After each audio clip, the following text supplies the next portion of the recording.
Good morning, everyone. I know I can't fool you. That was not New Hampshire. Yes, that was total clickbait. Very recently, as a matter of fact, around Thanksgiving, I was able to get to Southwest Florida, the Port Charlotte, Punta Gorda area to visit with my sister and her husband. Also, while I was there, I was able to get up to Myakka River. There is a Myakka State Park with a number of different trails and a lake. Which is where we encountered the alligator. Discover while I was there the difference between palmetto and an immature palm tree, just by looking at it. So it was kind of interesting. But in any event, looking forward to sharing it with you. So come along, and I hope you enjoyed the walk. We're walking through a mangrove tunnel. Nice and shady.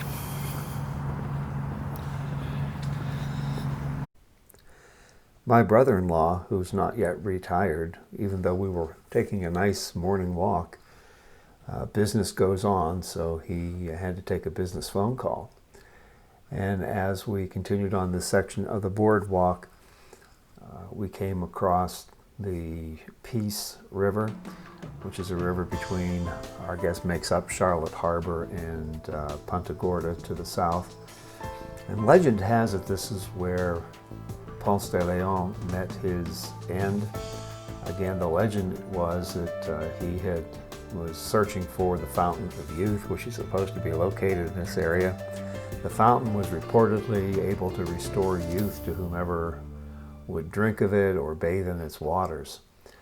And it must have been the Indians told him it was around here, or someone did, and so he was in search of it. And apparently the folks the original inhabitants of the area didn't like it very much, didn't take very kindly to him, and supposedly shot him dead with an arrow.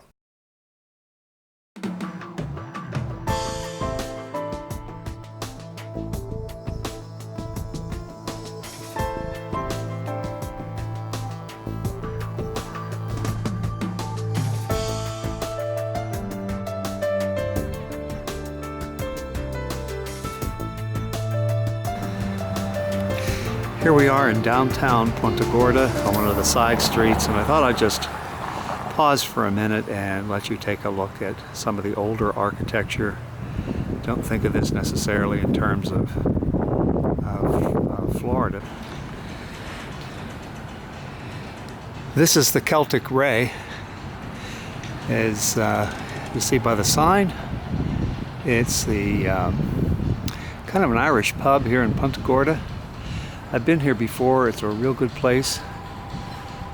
My son's father-in-law taught me bangers and mash, which is a real good lunch.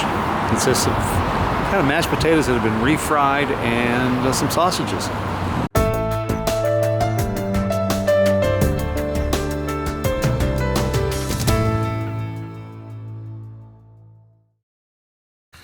Here we are at Fox's Trail. We found it by backtracking from the concession area, store, and the boat launches. And it looks like it's a nice little wide trail. There was a sign before we entered that cautioned us if there are alligators lying across the trail, don't try to go around them. And I think that that's probably something that is good advice.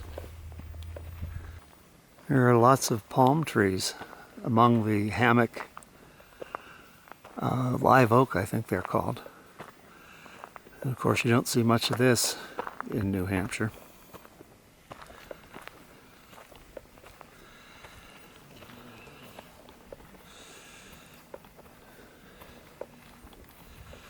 I have my sister and brother-in-law along. They're ahead of me. And this is a pretty nice trail. It's about 80 degrees today. This is Wednesday, the day before Thanksgiving. And a very nice leisurely walk. It's mostly shaded. That's one thing I was concerned about. Although it's a sunny day today, I don't think we have to worry too much about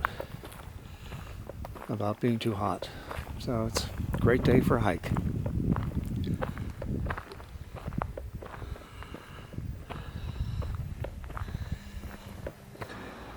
This is the William Boylston Nature Trail.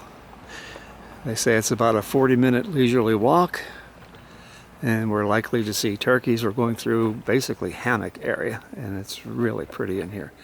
And it's also pretty heavily traveled on this holiday week and days before Thanksgiving.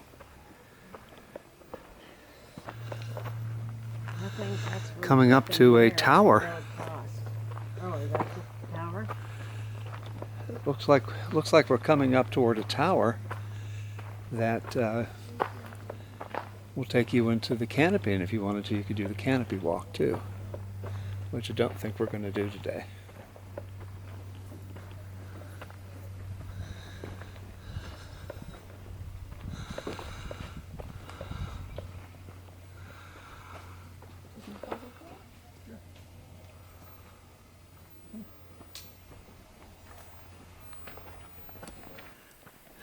The trail is bringing us to a little bridge, little causeway. I don't know exactly what to call it. Taking us over some marshy land, still wet.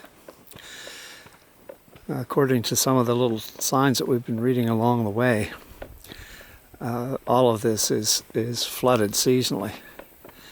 And as we walk along, you can see on the trees what the high water mark has been, and it's a good 3 feet.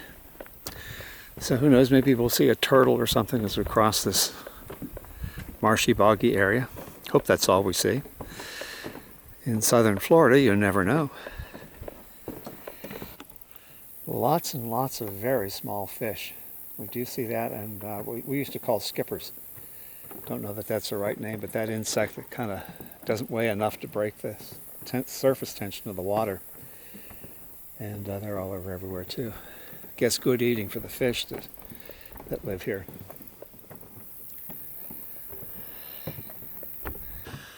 Out there you can also, in the distance, probably not see it very well, but we've got some snowy egrets that are having their lunch. I'm coming out of the canopy and out into a little bit of an open area. And once again, there's another overpass, little bridge. Family out for a walk along with a dog. You having a good time today? Oh, the dog's walking us. There you go. That's the way it is, isn't it? And lots of people in this particular area.